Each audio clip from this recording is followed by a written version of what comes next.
So it's been over 2 weeks since the Reserve Bank of Australia has announced the latest interest rate rise. So will the property market crash based on that announcement? I mean, like that's what the mainstream media channels or the news articles are being portraying for last 18 months, that the property market's going to crash every time RBA makes an announcement. Is that really happening? If you look at the statistics over the last 18 months, it's the opposite of what they predicted.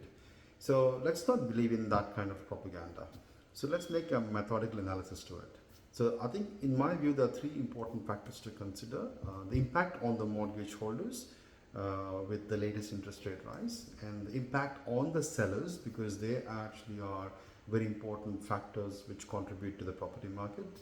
And the third one is the interest rates are not the biggest factors to consider for property market. Okay, so let's go back to the first point: impact on the mortgage holders. Let's pick up an average mortgage of $600,000. The impact on with the latest interest rate rise is around $90 a month, so which is approximately $3 a day. It's less than the cheapest coffee in the local coffee shop. So I wouldn't say that people are really going to worry about spending additional $3 on a mortgage, which is a big investment in their life. Right. The second one is impact on sellers. See, according to the census, over 30% of Australian population who actually owns a house, they are mortgage free, which means they don't owe any money to the banks. I mean, like if you see that 30% is a very big factor to consider, because they are unfazed with any of these interest rates variations. So, which means that the number of people who want to sell is actually going down, which means the listings are going down, which obviously increases the demand for properties. So, well, coming back to the demand, if you look at the latest articles or the analysis from the government, they are expecting over 750,000 people coming to Australia in next 2 years.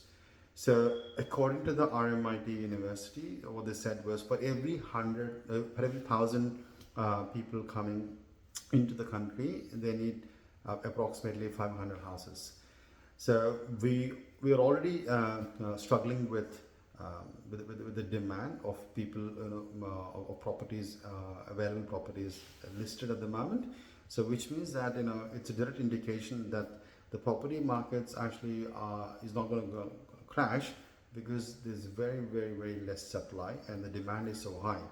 So the government has announced actually that they're going to they are trying to fast track all the approvals from a developer's perspective. We want to build houses, but next 5 years I wouldn't say that it's going to actually fulfill the requirement of the demand from the property perspective.